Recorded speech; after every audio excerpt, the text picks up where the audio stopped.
Hey guys, so today this video is dedicated to those who are considering starting a bullet journal. These are a few things that you need to know. So first things first, the journal itself. I ordered this one off of Amazon for a pretty affordable price, and I actually love it so much. The paper is such good quality, making it such a joy to use, and it's just amazing.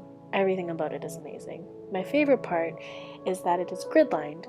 Personally, I prefer grid lines because I like having the lines as reference when I'm doing bullet journaling. It's important to get a journal that has all the features that you need in terms of your bullet journaling. Mine has this pocket, a nice bookmark where I can mark the months off, and then it also has that band that keeps it closed when I'm not using it. Just make sure you get a journal that has everything you need for your journal. So next up are your weapons of choice. I love using these Staedtler markers. They're 0.3 felt tip markers and they're absolutely amazing. They don't bleed through the paper, and if they do, it's so minimal that you don't even notice it. And the color selection is beautiful. I also love to use my Muji pens. These ones are 0.5 gel pens and I love them so much. I love writing with them. Even outside of my bullet journal, I use them because they're just so great. I wish I had them where I live because I love them so much. And then of course I have mechanical pencils, which are staple pencils in general. You need these if you're going to start a bullet journal for sure. And then these pens by Bic, which I love because you can mix with water and they turn into watercolors. So next are these Crayola markers that everyone seems to love. I love them because I already have them in my room from elementary. They're just super colorful and they're easy to use. Next is lettering and fonts. Now, if you look through my bullet journal, I have a lot of calligraphy and a lot of different fonts that I like to personally use. Now, this did not come easy. I can promise you that. It took me so long to perfect it, if perfect is even the word to use. And I'm sure it's not. This is far from perfect. So as you can see just by flipping through my bullet journal, the two reoccurring fonts or lettering that I use, apart from my typical handwriting and printing, are the calligraphy, or more so fake calligraphy, and capital letters that are shaded. Now, as beautiful as calligraphy is, I know it may look super hard, but do not be discouraged from it. It's super easy once you get the hang of it. So something that I like to follow, I guess a rule of thumb with this, is just envisioning what the letters would look like if you were to use a felt tip pen or a slanted pen. This way you'll get an idea of what the letters should look like, and it's really just a lot of shading and a lot of trying to make some parts thinner and some parts thicker. I did handwriting in 3 different ways, from wider to slanted and then very straight and thin, just to show you the variety of calligraphy and the way that you can change it up and it'll still look nice. And you know what? Don't worry about making mistakes. We all make mistakes. Calligraphy is hard. It was hard for me.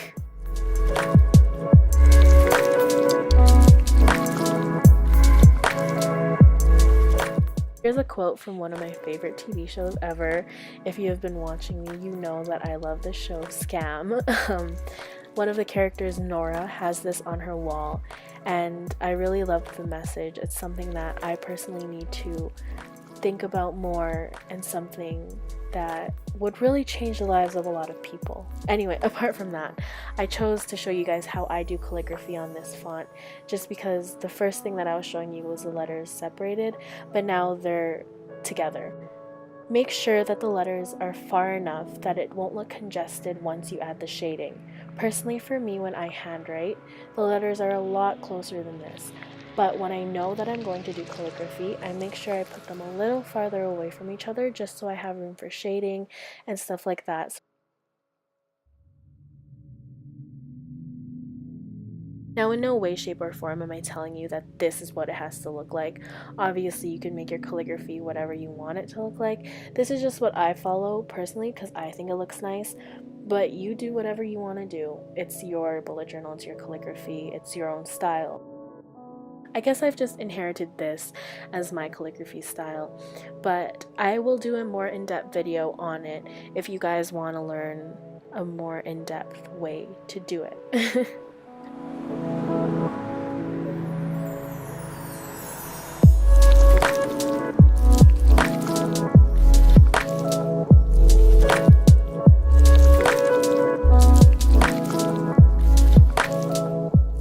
So here it is once it's done.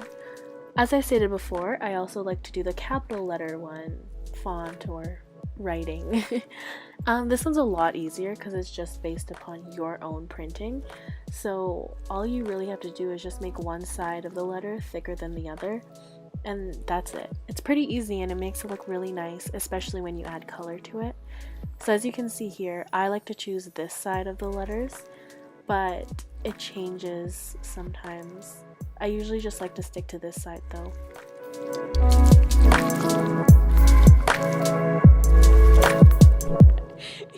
Remember in elementary when one side of your pencil would get flat and it would make that like weird writing? That's what I envision when I do this. So that's basically it.